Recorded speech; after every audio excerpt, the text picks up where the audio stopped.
On remercie Maître Patrick. À Kinshasa, c'est pas toujours facile. Hein? Bon. Maître docteur Gilbert Chilumba Kalombo. Oui, je vous en prie. Est docteur en philosophie de l'Université libre de Bruxelles, particulièrement intéressé par la philosophie politique et morale. Il a été membre du Centre des théories politiques et morales. Il est l'auteur du livre intitulé Les idéologies politiques africaines à Paris en 2010 plutôt. Ses thèmes favoris sont le développement, les mythes du pouvoir, le nationalisme congolais, la justice sociale et le vivre ensemble. Docteur Gilbert Chilumba, vous avez la parole. Oui, j'espère que vous m'entendez. Très bien. Oui. Je tiens tout d'abord à remercier les organisateurs de ce forum. Et le titre qui est très intéressant pour moi est d'actualité, La République des juges, quel service pour le peuple? Et là-dedans, je voudrais m'appesantir sur un aspect particulier qui concerne l'éthique et la crise du sens. C'est pourquoi j'ai donné comme un sous-titre, La République face à la crise éthique et à la crise du sens. Quel modèle d'intégration politique? Bien sûr, à la recherche d'un modèle d'intégration politique au lendemain de l'indépendance, les Congolais ont eu une double mission qu'ils peinent à remplir jusqu'à ce jour. C'est d'abord la construction d'un État de droit démocratique et d'une nation viable. L'échec face à cette noble mission a vite plongé le pays dans une crise multisectorielle et diversifiée dont les plus importantes sont, à nos yeux, la crise de transition, la crise d'identité, la crise de souveraineté, la crise éthique et la crise du sens. Bien sûr, comme nous l'avons souligné tout à l'heure, nous voudrions nous appesantir sur les deux dernières. Mais qu'est-ce que nous entendons par la crise dans ce cas particulier? Nous entendons par une société en crise celle caractérisée par des troubles permanents de l'intégration du système politique. Et à ce sujet, Habermas considère que les crises naissent lorsque les structures d'un système social affronté à un problème admet moins de possibilités de solutions que le système n'en réclame pour se maintenir. Et cela étant dit, nous allons un tout petit peu dire un petit mot sur chaque crise avant de passer à ce qui nous intéresse le plus. D'abord, la transition. La transition, elle est tellement importante qu'il fallait commencer par là lorsque nous accédons à l'indépendance. Malheureusement, les pays africains accédant à l'indépendance ont commencé tout de suite à gérer. Ils n'ont pas eu un moment d'arrêt pour se poser des questions d'où ils venaient, où ils sont et où ils veulent aller. Et dans le cas du Congo, le problème de transition, c'est ce que Van Bilsen envisage déjà dans son plan de 30 ans, qui a été mal vu, malheureusement, du côté congolais, aussi bien que du côté belge. Du côté congolais, parce qu'on estimait que c'était tout simplement une manœuvre de retarder l'indépendance. Et du côté belge, on estimait que là, on voulait tout simplement réveiller les chats qui dormaient. D'autant plus que les Congolais étaient considérés comme un peuple calme, qui ne s'occupait pas un peu trop de la politique, comparé à d'autres pays qui nous entouraient. Et là-dedans, on voit bien que les 5 premières années ont été anarchiques, chaotiques. On pense bien sûr à l'assassinat de Lumumba au Quito Mpolo, l'enlèvement et bien sûr la mort de Tshombe, ainsi de suite. Et ces années ont donné naissance tout naturellement à une dictature redoutable de Mobutu, qui à son tour, faute d'accéder à la transition que la conférence nationale lui proposait, a donné naissance à la dictature de l'AFDL, qui est en réalité une invasion déguisée du Congo par le Rwanda. Un nain qui terrasse un colosse, tout un symbole déjà. Les tentatives de dialogue à Lusaka, à Sun City, l'assassinat de Laurent Désiré Kabila, les 12 millions de Congolais morts n'ont rien donné, au point qu'aujourd'hui, nous débattons encore pour en sortir. La crise d'identité, à côté de cette crise de transition, c'est par rapport à notre qualité de peuple. Sommes-nous réellement un peuple? C'est-à-dire globalement un ensemble d'individus ayant accepté de vivre ensemble dans un espace donné, ou tout simplement un agrégat d'ethnie et tribus mises de force ensemble par un monarque tyran, comme l'a souligné Peter Pham, ancien envoyé spécial au Congo du président Donald Trump, pour justifier la balkanisation. Cette question reste en suspens. C'est à nous, peuple congolais, d'y répondre par rapport à notre comportement, par rapport à la manière dont nous gérons notre vivre ensemble. Quant à la crise de souveraineté, on a eu l'indépendance. Est-ce pour autant qu'on est souverain? Je voudrais entendre par là, est-ce qu'on a le droit de s'autodéterminer? Personnellement, je ne le pense pas, car déjà au lendemain de l'indépendance, l'ONU vient déjà à la rescousse d'un jeune État menacé d'implosion. Sécession katangaise et sud-kassaïenne, attaque de mercenaires de Jean Scram et Bob Denard, rébellion mouléliste, et j'en passe.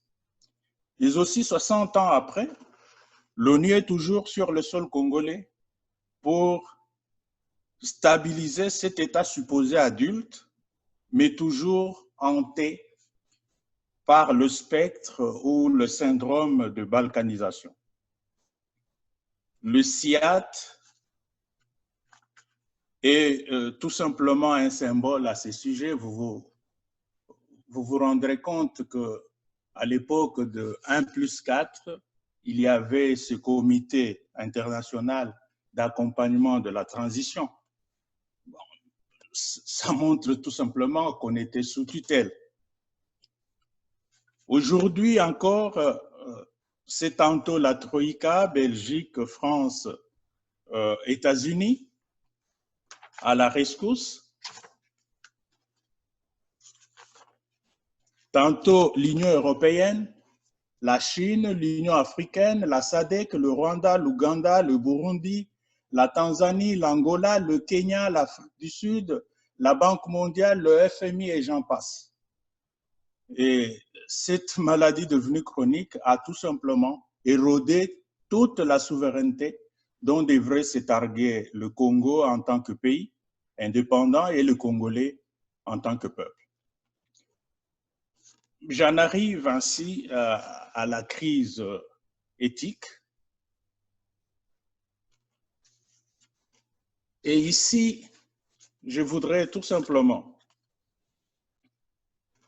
me référer au philosophe français contemporain Alain Badiou, pour qui l'éthique concerne la recherche d'une bonne manière d'être ou tout simplement la sagesse de l'action. Et à ce titre, l'éthique est une partie de la philosophie, celle qui ordonne l'existence pratique à la représentation du bien. Emmanuel Kant parle de raison pratique par rapport à la raison pure, éthique du jugement, par exemple.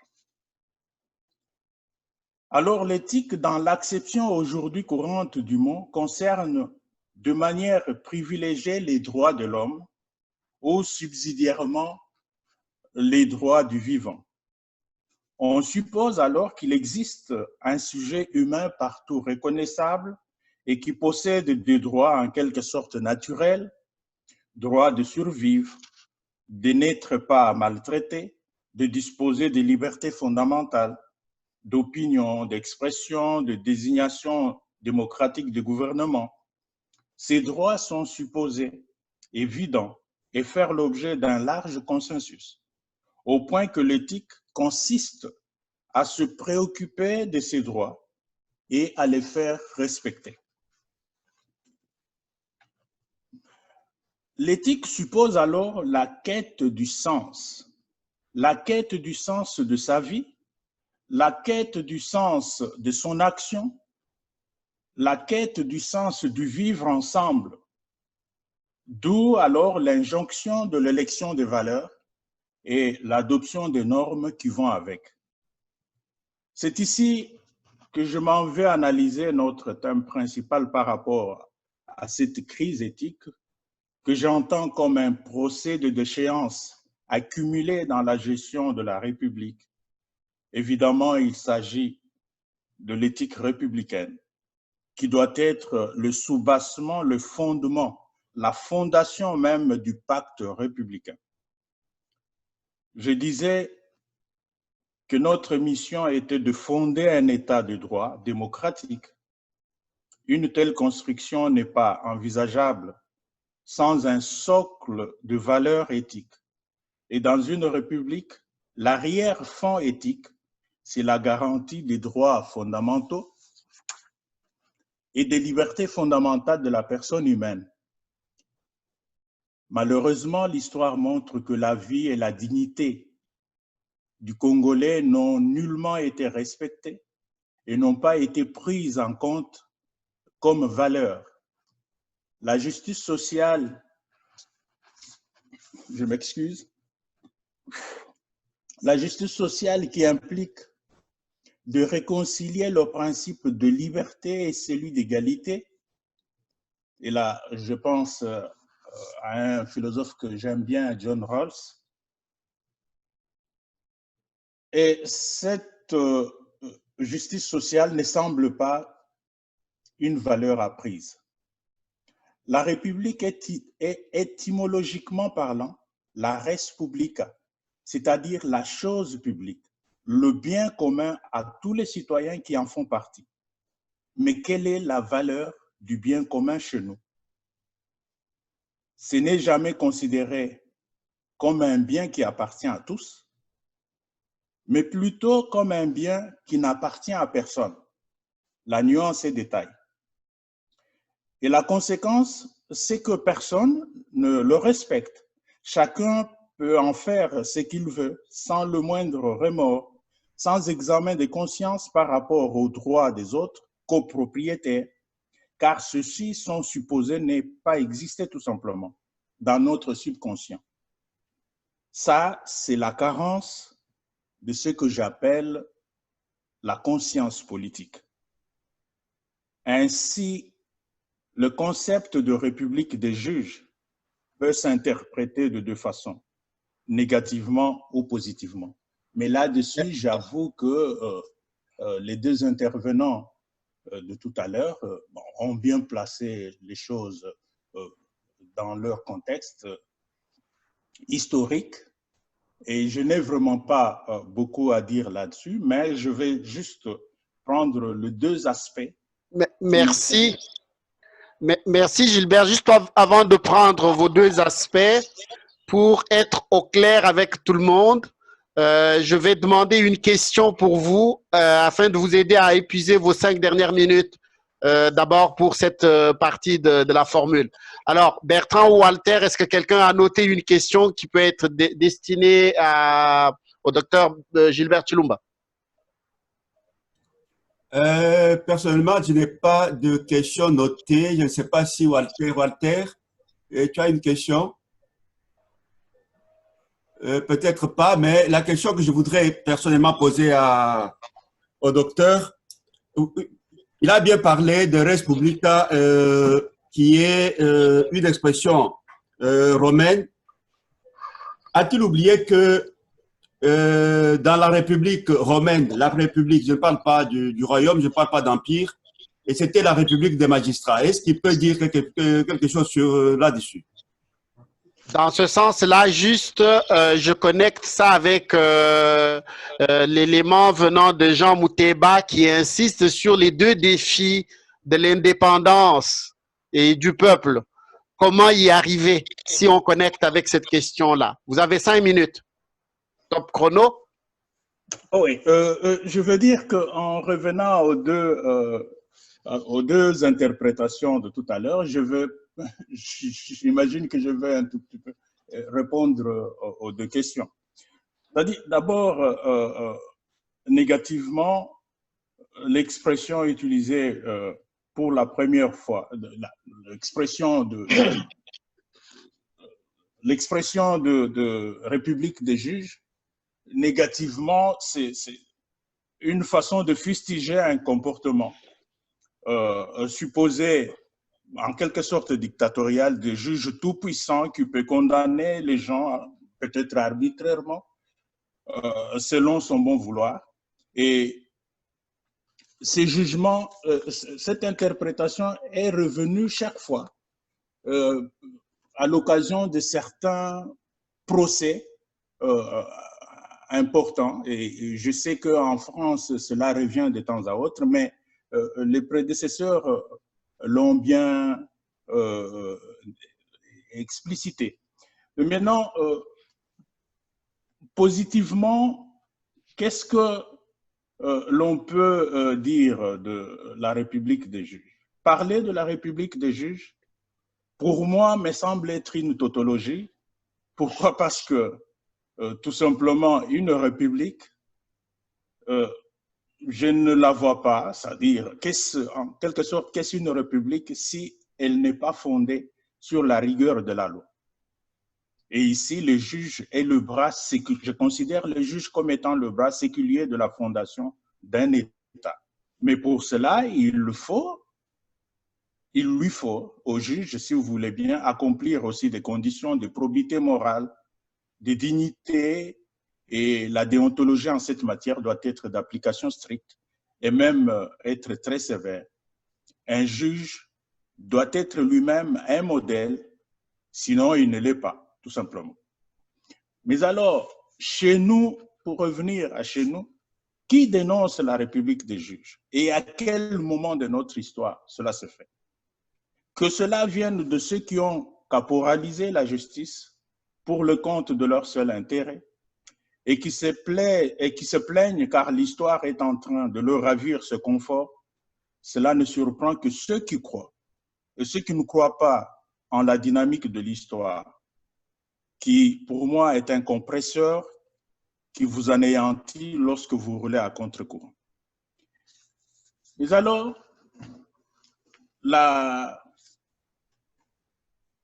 ça, en ce qui concerne la crise,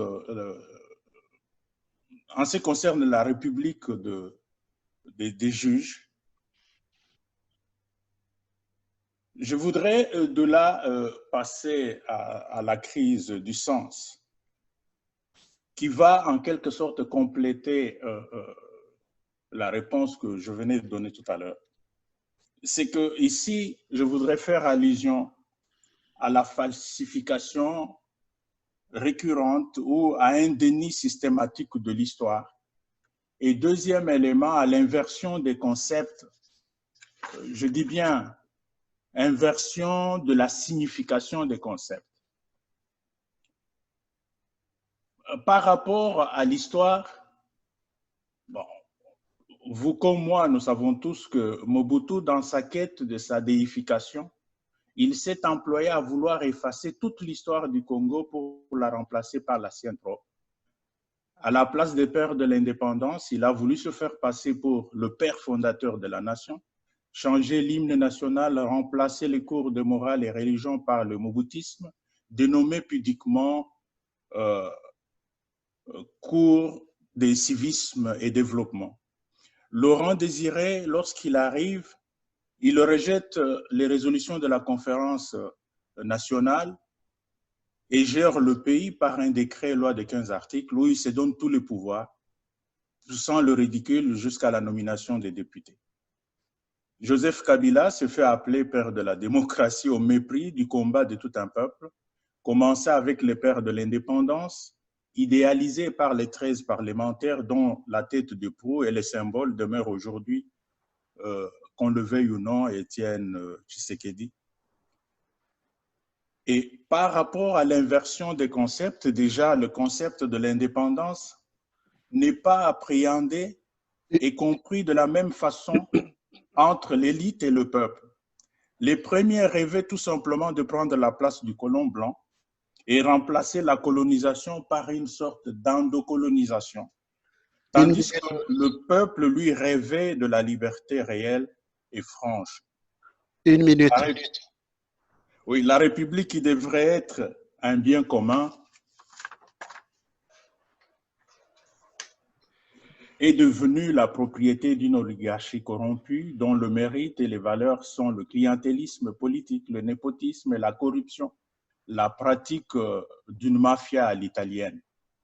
La fonction publique qui devrait être un service public est tombée sous le coup de la patrimonialisation de l'État, dénoncée autrefois par Max Weber. L'État devient ainsi la propriété d'un groupe d'individus qui s'est accaparé par la force et la ruse de celui-ci. Alors, vous comprenez que il y a un problème là-dedans aussi. Merci. Merci Gilbert, c'est très intéressant. On va garder le côté interactif. On va vous revenir et c'est surtout, nous sommes soucieux de ne pas perdre la connexion avec Kinshasa. Ok, ok. Donc, je prends note où vous êtes. C'est vous qui prenez note de où vous êtes rendu. On vous revient tantôt. Ah, non problème. D'accord. En tout cas, merci beaucoup. Puis merci de vous être prêté au jeu, même de l'interruption. Merci. Oui, mais je comprends. Il n'y a pas de... OK. Alors, Kinshasa est en ligne. Kinshasa n'est pas coupé. Maître Aruna, vous avez la parole. Ok, merci beaucoup. Allô, je crois que je suis déjà connecté. Oui, vous êtes connecté, maître. On vous suit. Ok, merci à tous et surtout aux intervenants qui m'ont précédé. Je crois que c'est pour moi aussi à la fois une joie et un honneur de co-animer cette conférence dont l'importance n'est pas à sous-estimer. Okay. Je sais que le sujet a été très bien choisi, parlant de la République.